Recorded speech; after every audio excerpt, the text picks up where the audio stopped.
Olá. Opa, Sheila. A Sheila falando com a Sheila. Olá, oi Ricardo, oi Yasmin. Muito bem, mais uma vez. Nossa live semanal. Oi, Matheus. Ó, tá entrando.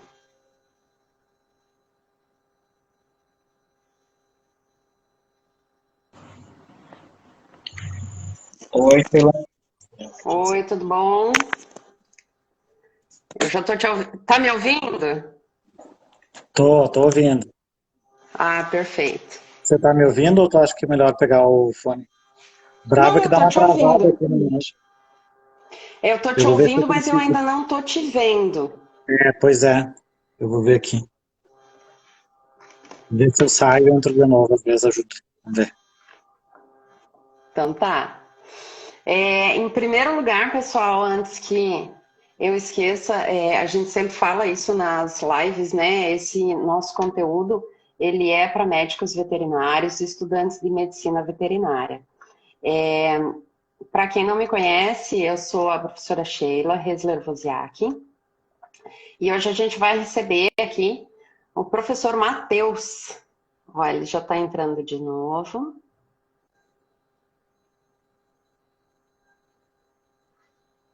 Vamos ver aqui. Ah, não entendo.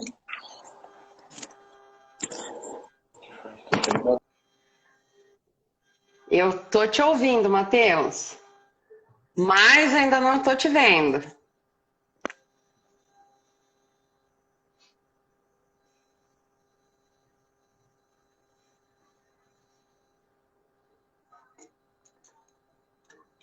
Opa, agora já não tô mais ouvindo.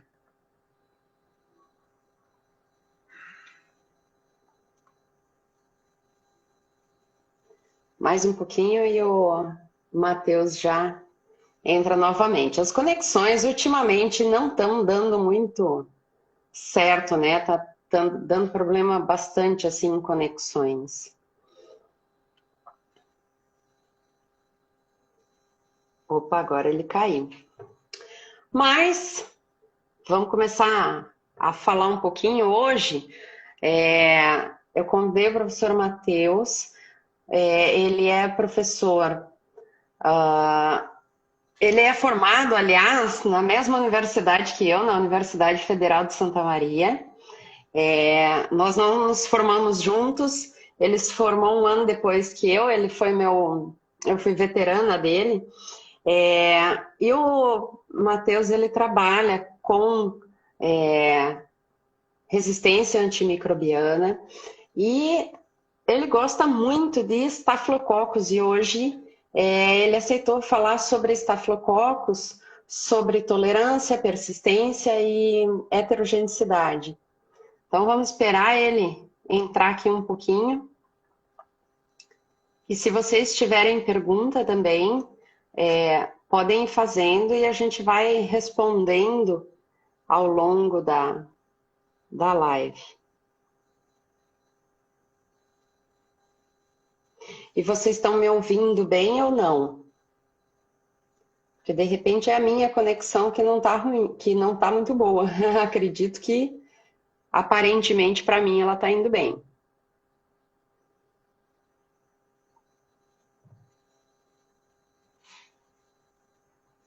Ah, beleza. Então, perfeito. O Matheus que não está conseguindo entrar. Vocês chegaram a ouvir o Matheus? Não. Ai, que bom que tá bom o áudio. Vocês chegaram a ouvir ele falando?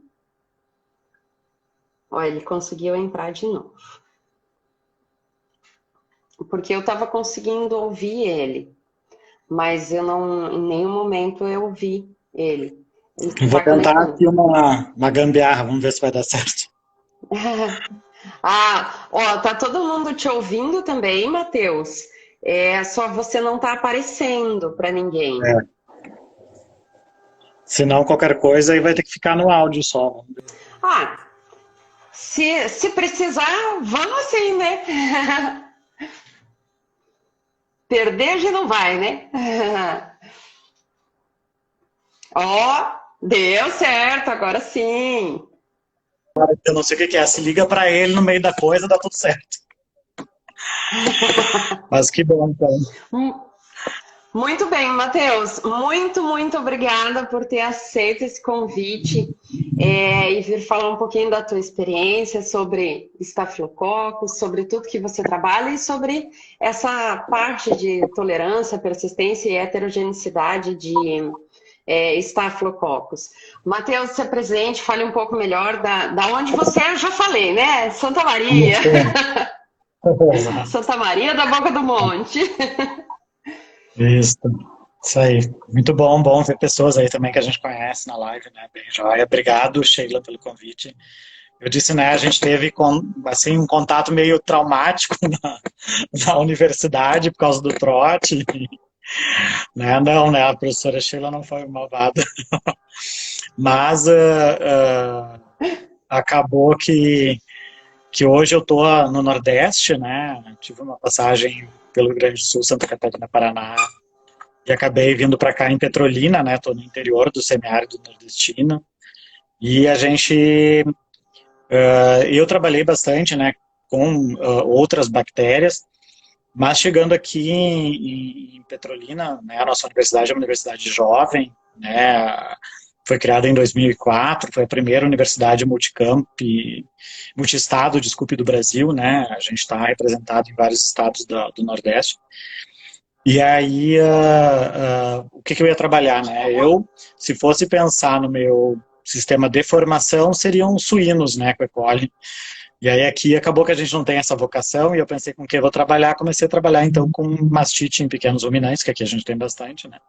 Um dos maiores efeitos de rebanho, a professora Cida lá da Viçosa vai teimar comigo, que a maior produção de leite é mineira realmente, mas os maiores rebanhos caprinos estão aqui no Nordeste, né?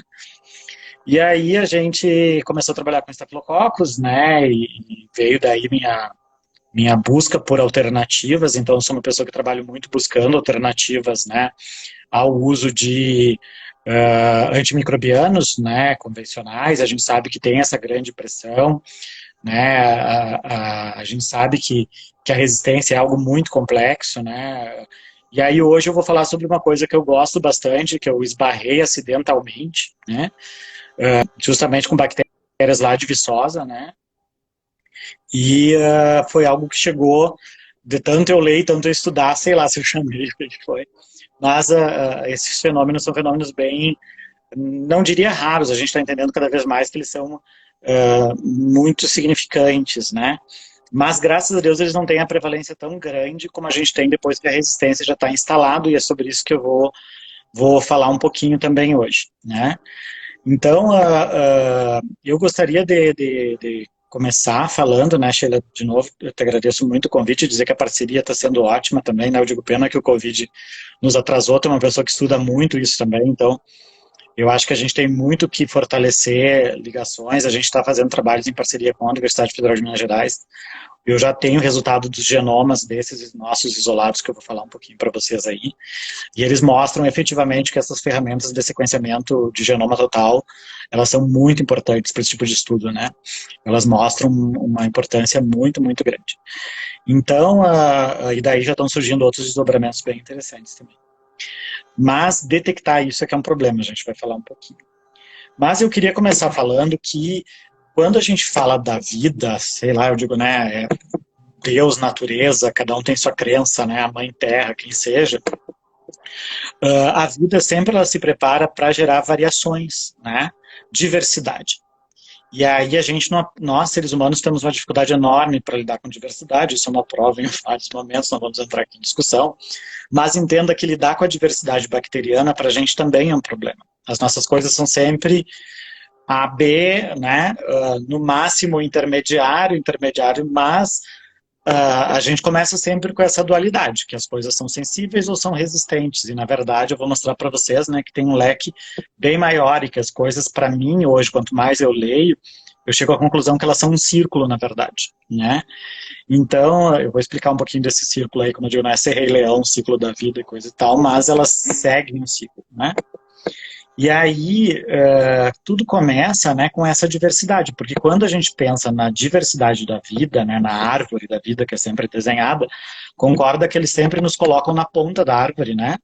E nós, seres eucariotos, evoluídos, superorganismos que somos hoje, né, uma mistura, não somos mais, né, indivíduos, somos uma comunidade, uma reserva ecológica, né, como se diz por aí, né? O Covid é um exemplo disso, né? Ele ataca essas nossas, né, vulnerabilidades enquanto um superorganismo, né? Então, quando a gente tá falando, está pensando nisso, né? A gente se coloca numa posição e coloca as bactérias como elas fossem, e são, na verdade, né, seres simples, né, digamos assim, no sentido da evolução da vida, né, elas são unicelulares, procarióticas, vivem as suas vidinhas, né, então elas estão lá numa boa, mas a gente coloca elas no ramo central da vida, para mostrar que a eliminação delas do planeta realmente seria uma eliminação muito complicada para todo mundo, né? Se elas saírem, é porque todo mundo já saiu antes delas, né? Você não derruba uma árvore arrancando uma folha. Então, daí já começa o problema. E é mais fácil elas acabarem com a nossa vida do que a gente acabar com a vida delas, Exato. né? Exato. Então... E aí vem essa questão, que a gente tende a colocar como se elas ficassem paradas no tempo. Entende? Porque elas estavam lá no começo de toda a gênese, porque elas são procarióticas. Elas são seres simples que pararam, elas nunca pararam no tempo. Elas continuam evoluindo, né? Continuam evoluindo com a gente, elas nasceram. Elas viram os primeiros eucariotos, elas doaram seu material genético para construir nossa célula, elas se doaram para a gente, né? Então, e graças a Deus poucas são as que dão problema ainda, né? Porque podia ser muito mais. Mas que a gente não sabe também, né? Se conversar com a Cida é bem interessante também a gente tirar umas ideias disso. Mas eu gosto de colocar que quando a gente analisa a diversidade genética e a diversidade biológica, é como se a árvore ficasse de ponta cabeça. Então, quando eu analiso o quanto eu sou parente de um verme intestinal, eu sou muito mais parente do que um estáfila de um estrépito.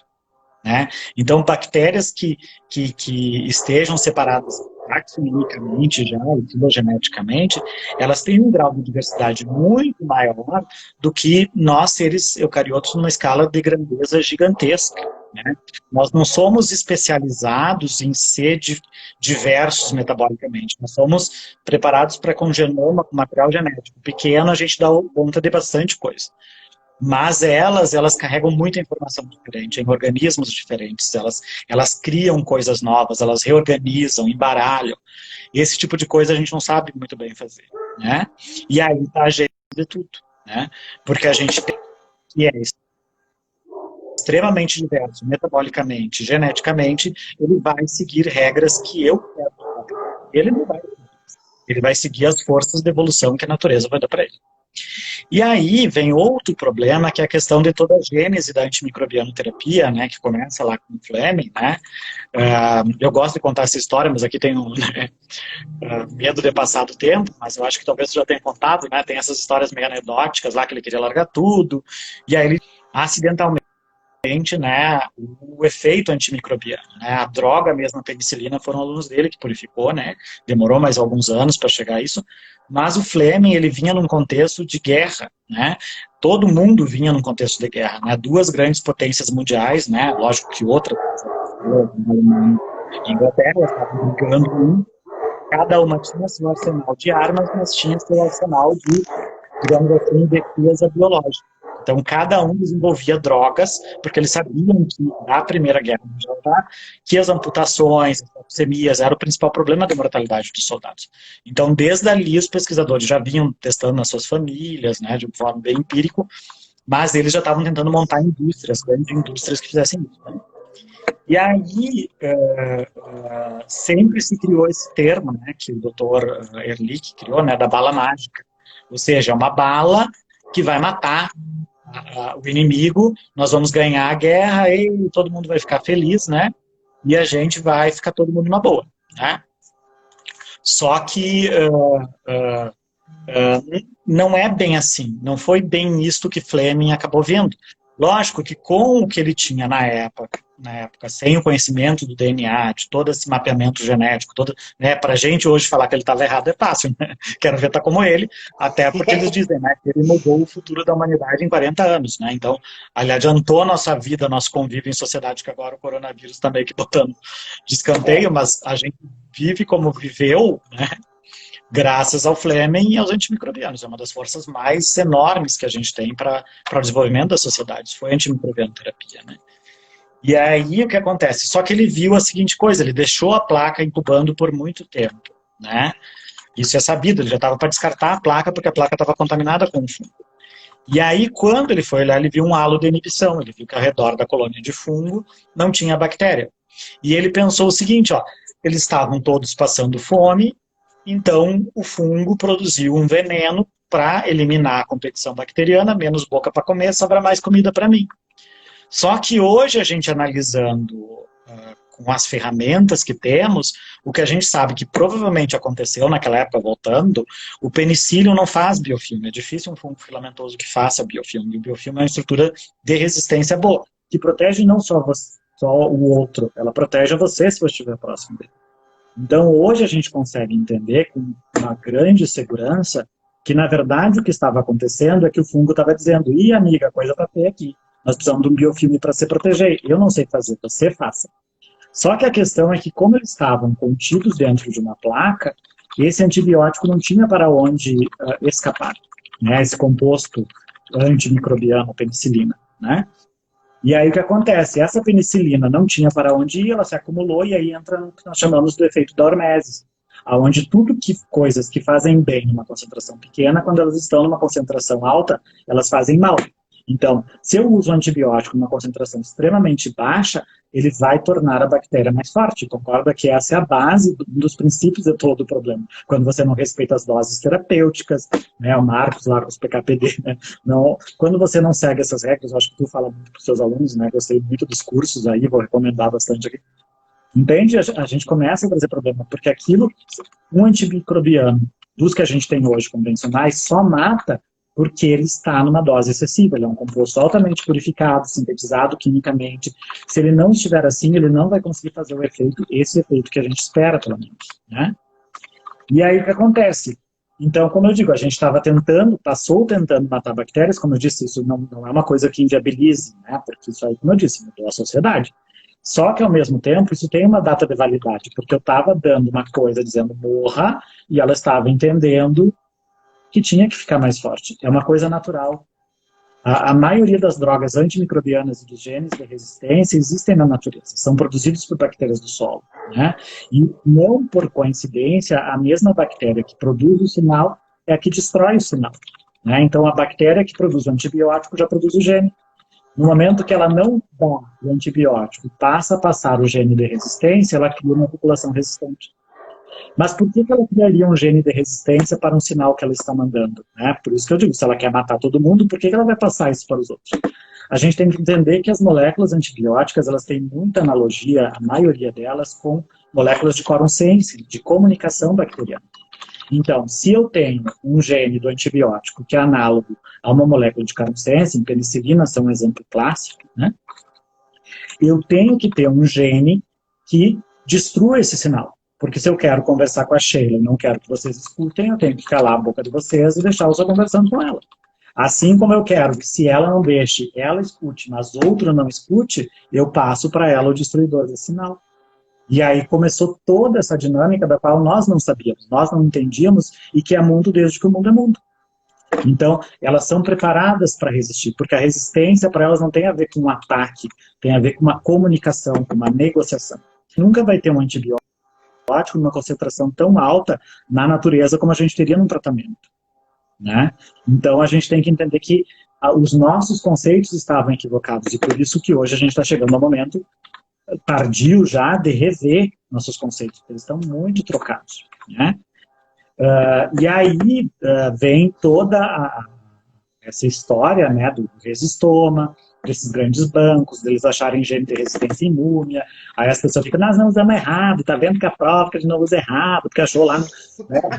Não é bem isso também, né? Mas não quer dizer também que a culpa seja só dos veterinários usando antimicrobiano, né? A gente sabe muito bem, vamos pensar, né, o que a gente está vivendo hoje, né, situações do toma um antibióticozinho para uma pessoa que não está nem precisando, né? Não vamos nem falar disso. Não vamos entrar nessa situação. O povo está doendo na alma, né?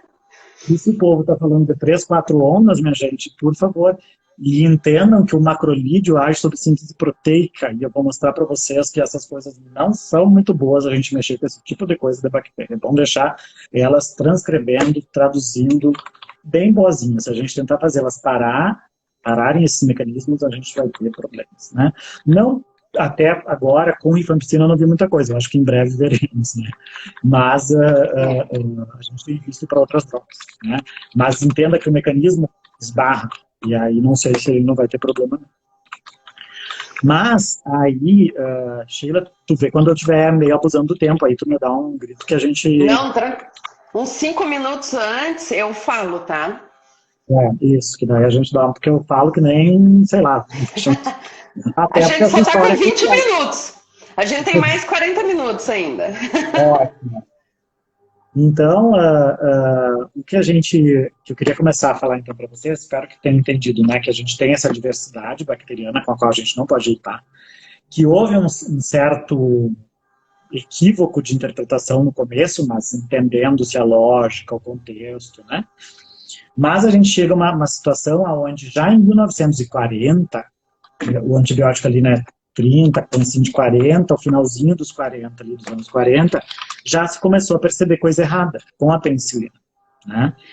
Se começou a ver, primeiro, que tinham tratamentos que as bactérias não davam nem peteca, não queriam nem saber, e isso hoje se compreende que eram relatos de resistência, né? Eles descobrem a penicilinase por essa época, então eles descobrem que tinha uma proteína que realmente bacteriana que ela explotava, né? Então eles sabem que tem esse mecanismo. Mas, ao mesmo tempo, 2 cientistas nessa época descreveram coisas muito interessantes. Um deles era um médico, um trabalhava mais no laboratório, mas os 2 chegam à mesma conclusão. Eles pensavam, nossa, mas se essa coisa lá que o fulano descobriu, essa tal da penicilina, ela é tão boa, ela tem que esterilizar, ela acaba com tudo. Então, quando eu aplicar ela no ferimento, elas vão desaparecer.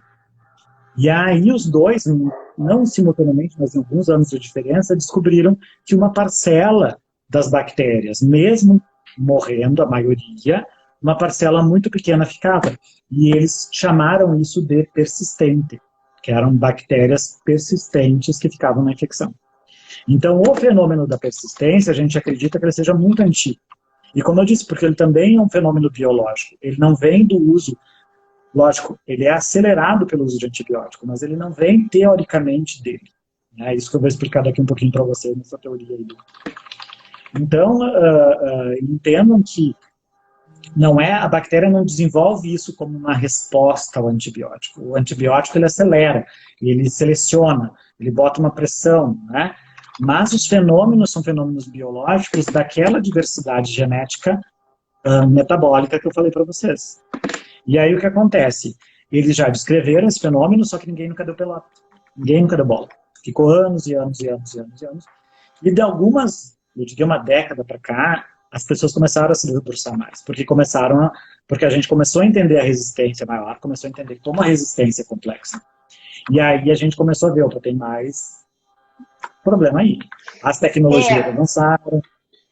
E eu vejo um contexto aí importante, é que a economia começou a perceber que a resistência antimicrobiana, ela é importante. Porque ela vai levar a prejuízos econômicos extremamente elevados, ela vai levar a prejuízos sanitários, mas econômicos, né? Então, a economia caiu aí no contexto da resistência e daí melhorou a possibilidade de fazer mais estudos, né?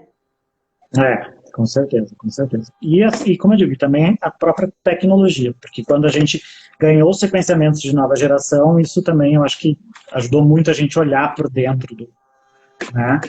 Mas, como é que eu vou dizer? E aí a gente chega na tal da diversidade, né? Então, Quando a gente faz um teste de sensibilidade, seja ele por microdiluição e disco, a gente sempre vai pensar no sensível, resistente, no intermediário, que é sempre uma dor de cabeça, né? Mas entendam que o sensível morre pra gente, o resistente não morre.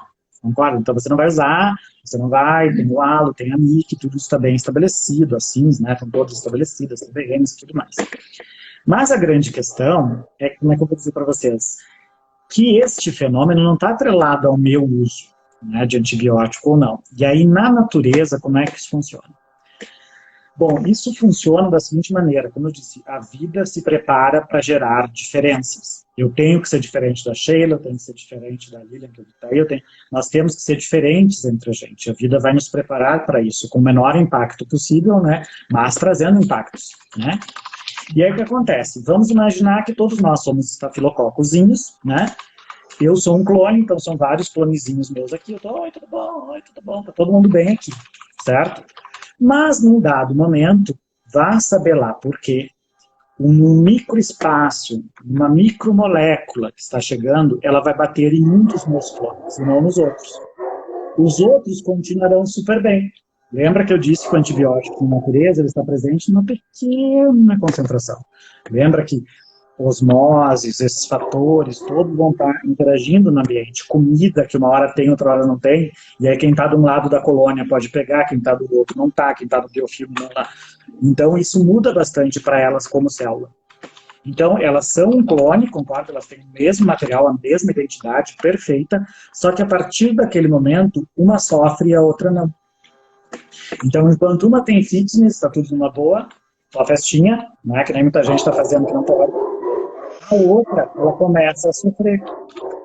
E aí, como ela está sofrendo, o que vai ser um efeito direto disso é que ela vai retardar sua taxa de multiplicação.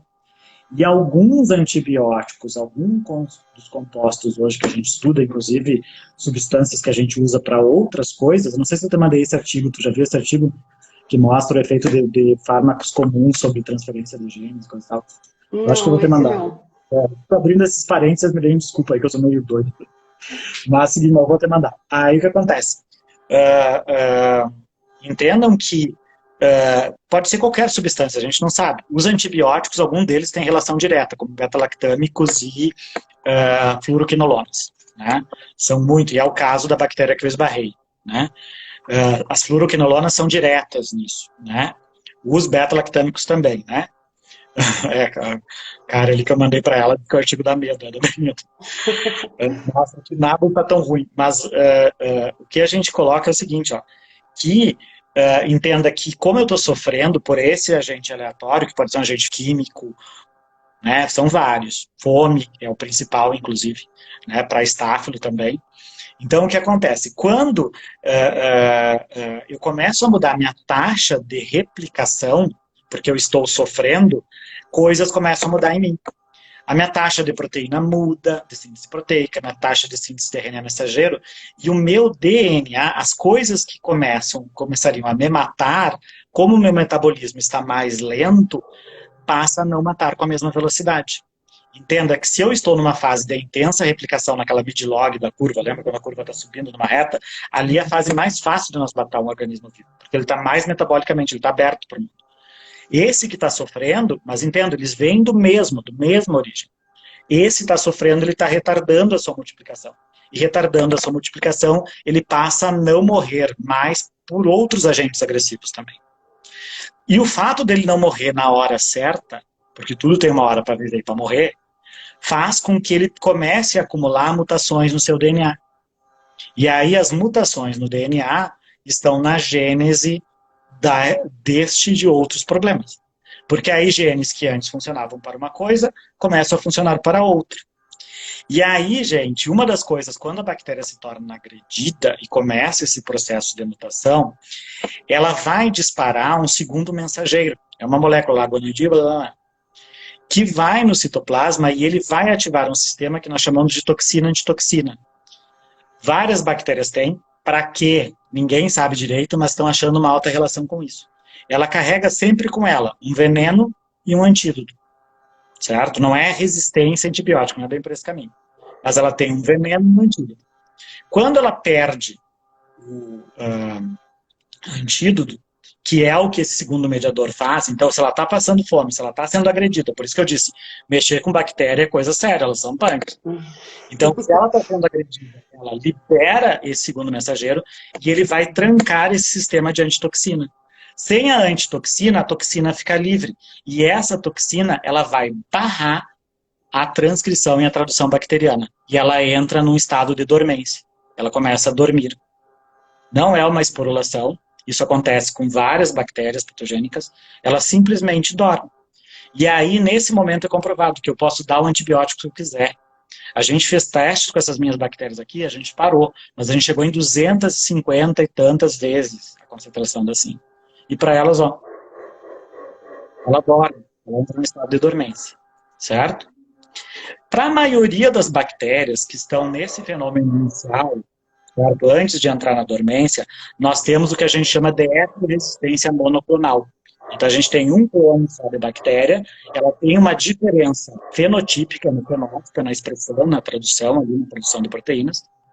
Tá? E esse fenômeno, geralmente, se ele passar logo, ele não traz problema nenhum.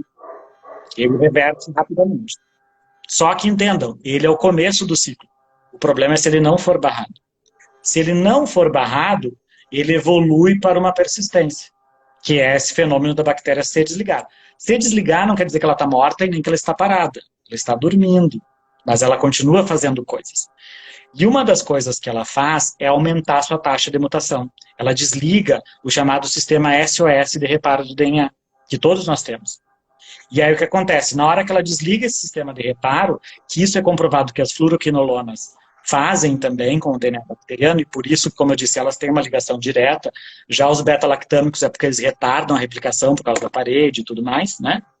Então, ainda que essas duas drogas têm um efeito direto, mas várias outras têm esse efeito também. E aí, no momento que eu tenho a bactéria persistente, ela começa a mutar numa alta quantidade, certo?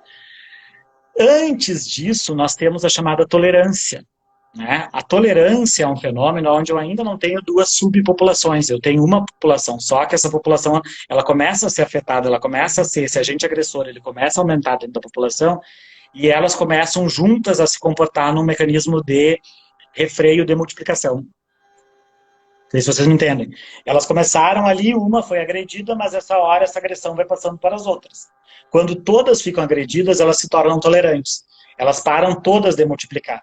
Quando esse fenômeno avança para as mutações desordenadas e para a dormência, porque a tolerância não é ainda uma dormência, ela é um refreio na multiplicação, eu tenho a persistência. No momento que eu tenho a persistência, começam essas mutações descontroladas, começa a produção de biofilme, porque ela ativa, ela tem muito a ver com o sistema de fluxo, tá? Ela tenta desligar esse sistema de reparo para que suas bombas de fluxo funcionem de forma constitutiva, sem regulação, uma overexpressão, né? E aí, nesse momento, elas começam a produzir mais biofilme, porque elas jogam os componentes de biofilme para fora, elas lançam moléculas de quorum sensing, começam a disparar socorro para Deus e o mundo. Elas começam como é que eu vou dizer para vocês?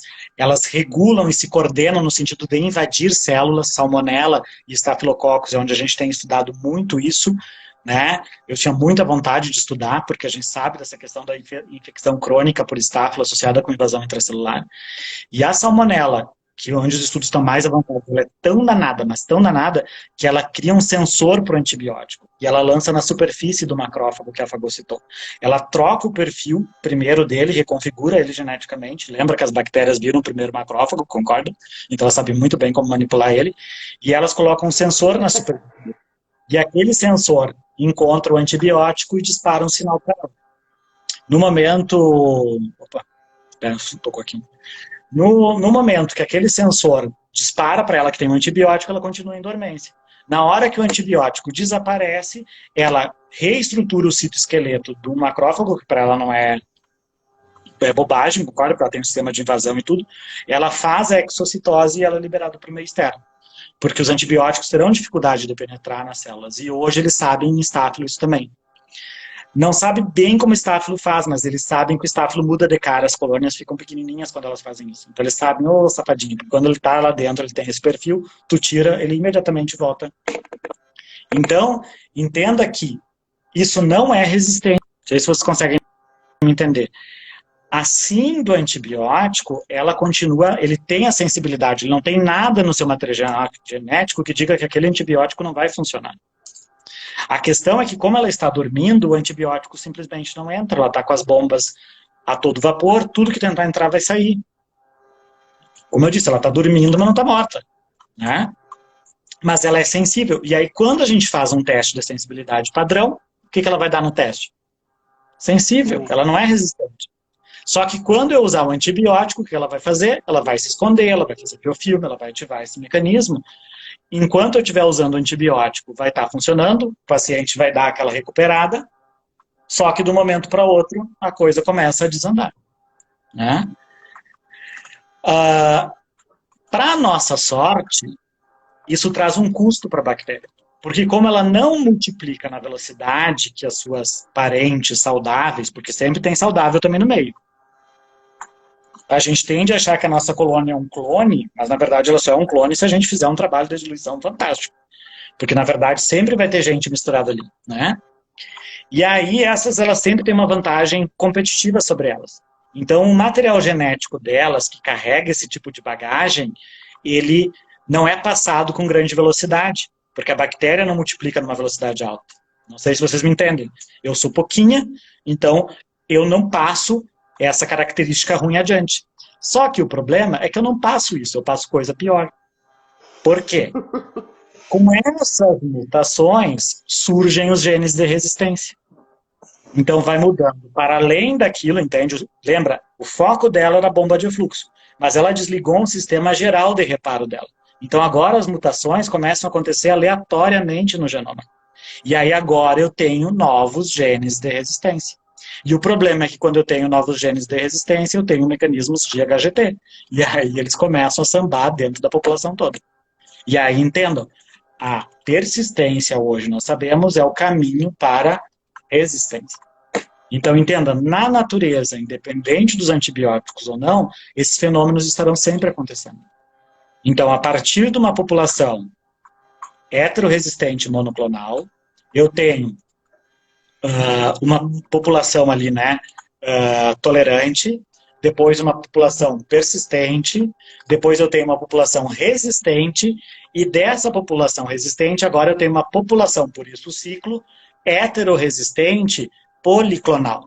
Porque agora, os dois irmãos que eram gêmeos idênticos, já não são mais, porque eu tenho um resistente e um sensível.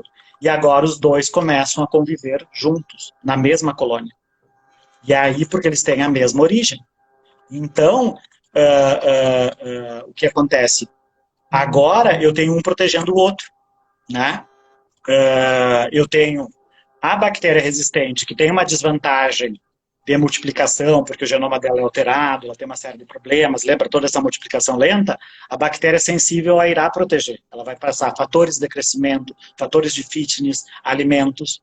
Quando eu boto o antibiótico, a bactéria sensível morreria nessa condição. Só que agora ela tem uma irmã resistente para ela, que vai produzir um biofilme, que, como eu disse, eu não faço, mas minha irmã faz. Eu vou vivendo dela. Esse biofilme vai estar cheio de enzimas de degradação de antibiótico. Então, se o antibiótico quiser passar para chegar sensível, ele vai ter que destruir o biofilme primeiro. Então, não vai ser uma tarefa fácil para as drogas convencionais que temos hoje. Então, esse é um grande problema. Né? Um grande problema realmente. E aí, como eu disse, o ciclo volta. A partir de uma população homogênea, eu vou chegar no final numa população que ainda é muito clonal, mas eles são diferentes. Já tem um fenótipo completamente sensível e um fenótipo completamente resistente. Mas o problema, né, que eu estava dizendo, é como detectar isso. O resistente no antibiograma é fácil, o sensível no antibiograma é fácil. Na microdiluição em caldo também. Né? Agora, essas nuances, vocês viram quantas nuances eu mostrei ali para vocês. E a gente tinha que saber aonde interferir, aonde quebrar a cadeia. Porque o problema não vai ser hoje, o problema vai ser o amanhã. Porque essas bactérias que estão hoje persistentes serão resistentes. Novos genes surgirão para novos compostos novos que desenvolveremos, quem sabe. Né? Então, entenda, a gente teria que saber como trancar esse mecanismo, e que é muito difícil, porque a gente não... As origens, como eu disse, para alguns antibióticos é bem certo. Por isso que eu digo, usar fluoroquinolona hoje tem que ser ninja. Eu diria porque você está com o risco bem sério. Obrigada por falar isso. Eu sempre falo, não usa fluoroquinolona, principalmente primeira escolha, né? E as cefalosporinas também, carbapenêmicos a gente nem chega lá, né? Mas lembra disso. Nesse fenômeno ele é explicado, corretamente, está colocado, mesmo que tu use ele direitinho, pelo tempo correto, com tudo que for, ele abre caminho para isso, porque ele vai desestabilizar o DNA bacteriano. Então ele começa toda aquela confusão lá do começo da história. Então eu posso estar usando hoje certinho, tudo bem, mas eu vou pagar esse preço mais à frente. Então a gente tem que usá-la com muita responsabilidade, né? Tudo que a gente faz hoje vai voltar amanhã, né? Vai, com certeza. Terceira lei de Newton, como eu já escutei, né? Lei da concentração. Vamos ver algumas perguntas aqui. Existe um órgão em que essa persistência ocorra com mais frequência? Não assim específico.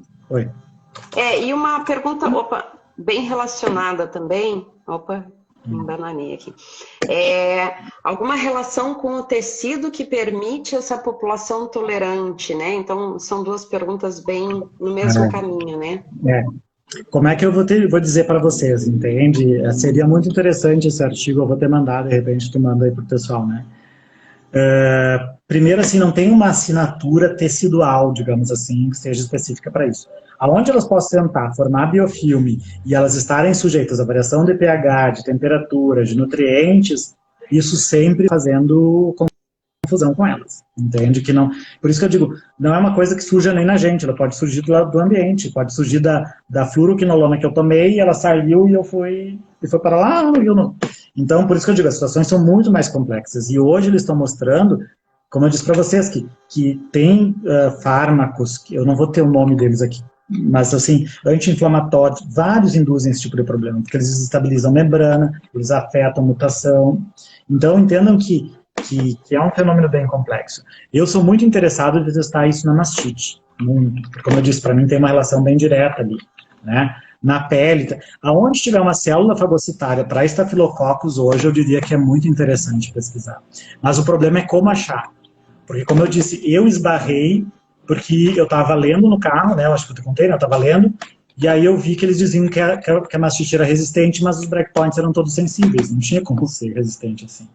E aí, quando tu vai ver, e aí quando a gente foi ver, a gente foi procurar, porque para descobrir isso, a gente tem que fazer uma curva de morte. Eu tenho que avaliar como as bactérias morrem ao longo de 10, 12 horas, aí eu tenho alunos meus que trabalham aí, eles sabem que é o trabalho de escraviário, literalmente, né?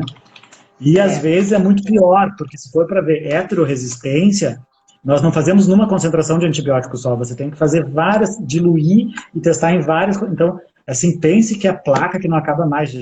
Quando eles me dão as listas de compra de placa, porque é placa, meio de cultura, porque não tem outro jeito. A gente tem um método com disco, que ele é bem interessantezinho, só que ele é bem complexo para fazer, ele não é tão simples, né?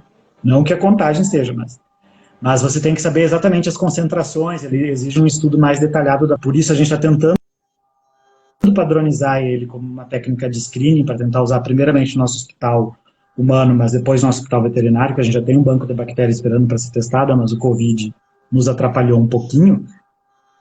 Mas, e por isso que eu digo, quem tiver ali, a menina falando da mastite agora, quem tiver esses isolados de mastite que não cura e volta, manda para a professora Sheila, que nós fazemos coisa com isso. Porque me interessa bastante. Só que tem que ter um histórico bem direitinho, que ela voltou, que não sei o quê, para depois a gente não gastar dinheiro, né? Porque, como eu disse, a gente gasta mais dinheiro, mas depois fazer isso. Mas é muito importante para a gente entender as implicações que isso tem sobre saúde pública, sobre, né? Como eu disse, na medicina humana isso até está mais avançado. Na veterinária a gente está ainda esbarrando nisso daí. Que eu acho bem complicado, né? Também, né? Provavelmente porque a gente não está procurando, porque não procurar, a gente vai achar bastante.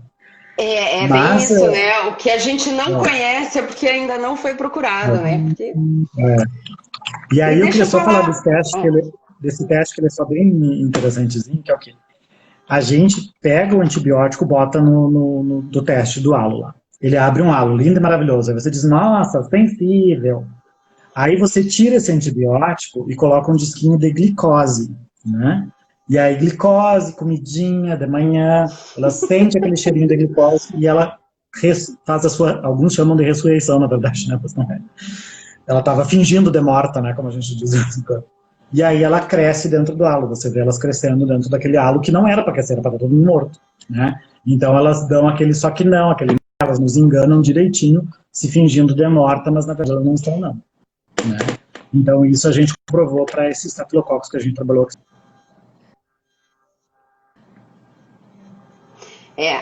Deixa eu falar uma coisa, a Larissa Condas falou, a gente usa bastante, né?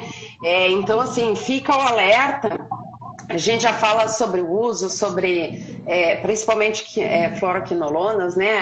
Prejuízos ambientais e tal, mas olha a complexidade de dentro da bactéria agora, né? Então, a gente está utilizando essas drogas, a gente está, assim, cercando de todas as formas para fazer a coisa errada, né? Então, realmente observem isso e passem isso adiante para outros veterinários também, tá? É importante a gente se conscientizar. A Ana Amélia falou que quero nasotites. Eu não sei se a Ana Amélia é minha colega, eu acho que talvez seja que ela quer que a gente teste para hospital. E uma outra pergunta, quais os antibióticos fazem isso mesmo? Fluoroquinolonas, né? Fazem isso. As cefalosporinas é por outra via.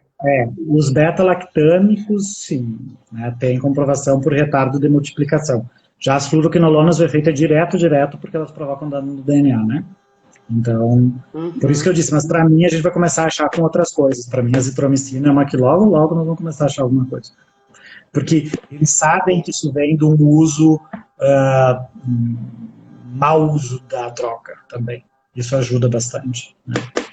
Porque entenda, não que ela vai chegar numa concentração alta, ela vai chegar numa concentração muito baixinha. Aí ele está perguntando com todas as bactérias, meu filho. Até agora, várias. Mycobacterium é dono de fazer isso, coli, pseudomonas, salmonella, como eu já falei, staphylo, strepto, várias bactérias. Mas na veterinária, eu só vi descrição desses status, a gente está correndo para publicação, e um strepto de peixe também. Também aqui no Brasil, no grupo de Minas Gerais. Mas é por falta de realmente procurar, né? Então, com começa a certeza, procurar, vai achar. E não é fácil procurar. Por isso que eu digo que não é fácil, mas a gente tem que estar alerta. Porque, como eu disse, elas serão a nossa dor de cabeça de amanhã, com certeza. Então, se já está hoje de um jeito, pense o jeito pior se a gente continuar usando esses antibióticos sabidamente. Como eu disse, a gente está lançando do tipo, vá para a PQP. Ela está entendendo que ela preciso ficar diversa geneticamente. E isso a tornará mais forte. Por isso que é uma guerra, que se a gente for nesse caminho, a gente não vai ganhar. E aí vocês podem me dizer, tá, professor, então acabou tudo, né? Não. Né? Existem esperanças, né? Terapias combinadas, coisas que tenham atividade antibiofilme, coisas que inibam bomba de fluxo, esses três estão se mostrando as alternativas mais promissoras. Então, você combinar não fármacos de uma mesma classe, mas de estratégias de ataque diferentes, são bem importantes. E eles descobriram recentemente uma droga que ataca 2 mecanismos, né? Que é uma coisa muito incomum, mas eles acharam uma droga só que consegue afetar membrana e DNA, se não me engano, ao mesmo tempo. Então, é uma droga que talvez traga uma esperança nesse sentido. Porque ataques duplos não são muito bons para a bactéria. Por enquanto, né? Porque a gente O que não nos mata nos fortalece, é isso que elas estão pensando, né? Então, assim, elas vão arranjar esse mecanismo, mas é um mecanismo muito mais complexo para elas, né? A maioria não vai conseguir fazer isso. O Ricardo falou, eu vi agora que estão promovendo a venda de uma nova quinolona para veterinária.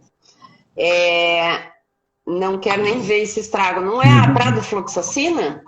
A Orb, a Prado e a Marbo, né, estão aí. Mas já estão no Brasil.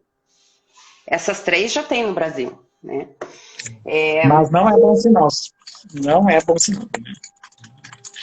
Nessas nossas bactérias nós achamos muito sistema de fluxo, muito gene de resistência, e ainda um trabalho que eu não consegui fazer, porque a gente precisa de ferramentas de bioinformática, computacionais, né?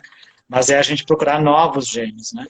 Candidatos para novos genes, que para mim isso aí vai mostrar bem o impacto que isso faz dentro de um genoma, né?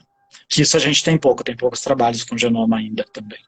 avaliando dentro, esmiuçando o DNA delas para saber o que acontece. E convenhamos, são pesquisas bem mais complicadas de serem feitas, né, Matheus? Não é tão fácil, nem tão barato, nem... A gente está começando um trabalho grande agora de interação proteica, sabe? Muito grande, assim. Ali, leishmaniose, né? Para fungo tem mecanismos já bem caracterizados disso daí, né? Daqui a pouco a gente começa a achar em organismos mais superiores também, mas nunca seremos tão bons quanto elas. Entenda que a gente não segue... Bactéria não adianta, para isso elas são bem espertas, né? Mas, assim, o que for mais intracelular, mais unicelular, aí pode ser que se comporte um pouco mais como elas, né? Mas, mesmo assim, elas estão de longe na nossa frente. Ser procarioto nessa hora é uma vantagem. E deixa eu te perguntar, eu lembro que você falou que você estava estudando também compostos de planta da caatinga, que tem características bem diferentes também por serem da caatinga, do tipo de... do ambiente onde essas plantas estão, né? E eu achei bem interessante. Perspectiva daí? Vamos tentar eles. Mas o brabo é que o Covid ainda não me deixou. A gente está fechando, para poder fechar os primeiros artigos, a gente está tendo que comprovar isso, porque além disso eu não tinha tempo aqui para ficar esmiuçando muito. Mas ainda a persistência nós dividimos em 2 tipos. Quando ela depende da concentração do antibiótico, tipo assim, quando ela estaria mais fácil de se controlar. Quando eu aumento a concentração, mato todo mundo, acabou. Só que as nossas não estão nesse nível. Você pode, como eu disse, você pode dar quantas vezes tem uma persistência bem estabelecida. Ou você tem que descobrir em que fase da curva de crescimento bacteriano. Então, pense que os alunos já estavam fazendo plaqueamento, a gente tem que ampliar esse plaqueamento para descobrir em que fase isso acontece. Porque a nossa parece ser tempo dependente, então ela é dependente da multiplicação, aquilo que eu falei. Ela retarda o motor de multiplicação dela, né? Que é o que é mais perigoso sempre. Né? Porque, como eu disse, isso aumenta a chance de mutações, né? Mas a gente quer começar assim. Mas aí eu sempre digo isso, para quem gosta desses compostos naturais, coisa e tal, né? A gente está tendo uns trabalhos bons com bactérias resistentes, isso já tem bastante trabalho. Porque a caatinga é um ambiente muito bom, porque eu digo assim, ó, quem vive aí no sul do país, climinha temperado, 4 estações, né? Tão bom, né? Não é tão bom assim, né? Esses tempos malucos que vocês estão vivendo, né? Quem sabe vai começar a dar uma ajuda, né? Mas entenda que na nossa época, né, que a gente vivia aquele tempo que a gente sabia o que era um inverno, sabia o que era um verão, sabia? Geralmente planta, quando está nesse tipo de ambiente, ela vive super bem. Ela tem água, ela tem sol, ela tem luz, então ela vai se estressar para o quê? A grande questão é que se ela está estressada, ela está com baixa defesa. Se ela está com baixa defesa, ela tem que se defender de bactérias. Então elas começam a produzir muitos metabólitos secundários quando elas estão em condição de desconforto. E aí aqui no nosso bioma a gente tem uma seca, solos hipersalinos, né? Esse é o ambiente da caatinga, né? Era um fundo de oceano lá, milhões de anos, então tem muito sal no fundo. Uma incidência solar enorme, elas passam mais do tempo que é só o graveto, cai uma chuva, em 3 dias ela tem... Então, esse estresse todo faz com que ela concentre muitas substâncias de potencial que são quase que únicos, né? Então, por exemplo, quem trabalha no cerrado, quem trabalha nesses ambientes assim, e como eu digo, se você quer coletar alguma coisa, vá para esse caminho de mudanças, sabe? Quando as plantas daí não vão estar bem. Que aí, com certeza, elas estão produzindo algumas coisas. Não que você queira extirpar tudo da planta, né? Eu hoje vivo meio num equilíbrio. Porque a gente poderia usar extratos naturais. Eu tenho trabalhos com extratos naturais, até porque a gente não consegue hoje na veterinária. Eu não tenho essa tecnologia de pegar um extrato, purificar uma coisa e fazer um remédio. Desconheço quem tem isso, né? Você tenta vender para a indústria, não dá. Eu já tomei umas tombas até meio... entenda que o extrato, ele tem uma desvantagem, porque ele tem uma grande mistureba de coisas, ele tem certas oscilações, que eu digo que na caatinga a gente tem menos, porque como o nosso ambiente ele é mais constante, a gente tem verão uma maior parte do ano, né? Então a gente acaba tendo essa uniformidade maior de substância de agressão na planta, né? Então, embora as coisas andem meio mudando, o tempo aqui anda meio friozinho também. Tem uma coisa também doida. Daqui a pouco nós vamos buscar produtos aí contigo e deixar eu aqui do lado. Mas porque aí... aqui tá quente e aí tá ficando frio. E aí a gente tem, como é que eu vou dizer, Mas o composto isolado também não funciona sozinho. Como eu disse, eu parti para o extrato porque eu não tinha como fazer o composto isolado, porque todo mundo diz que funciona melhor.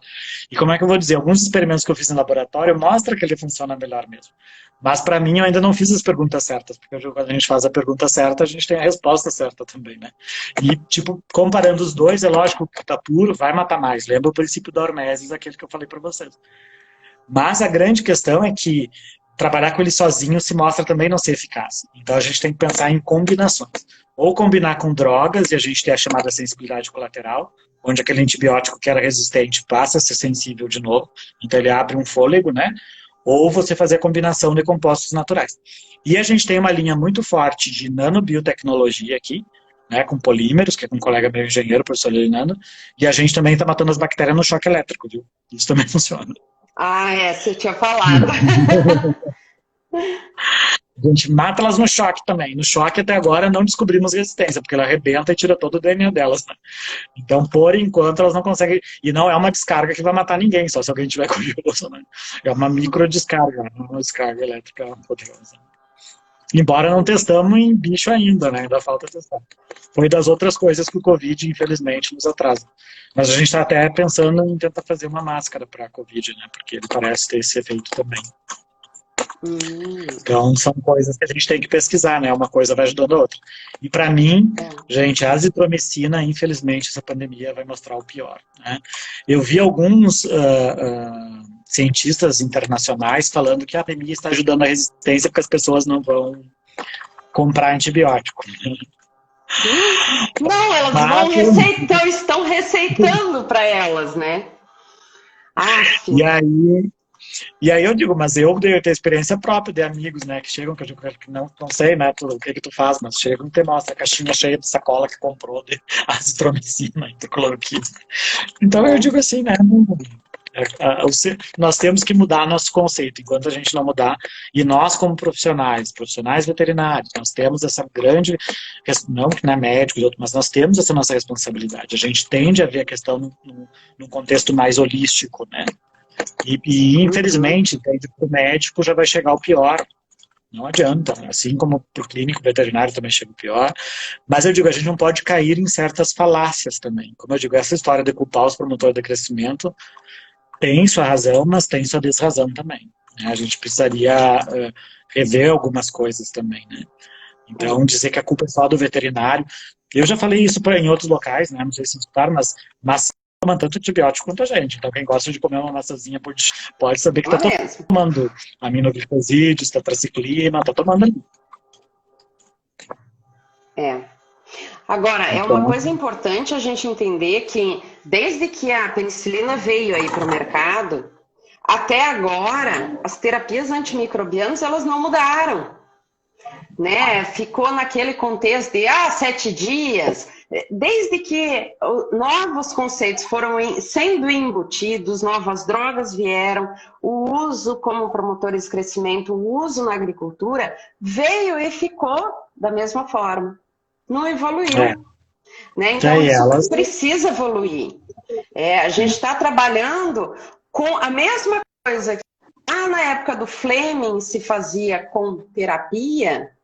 Só que olha a microbiologia de lá para cá como evoluiu, toda a parte de tecnologia de antibióticos evoluiu, mas a terapia não evoluiu.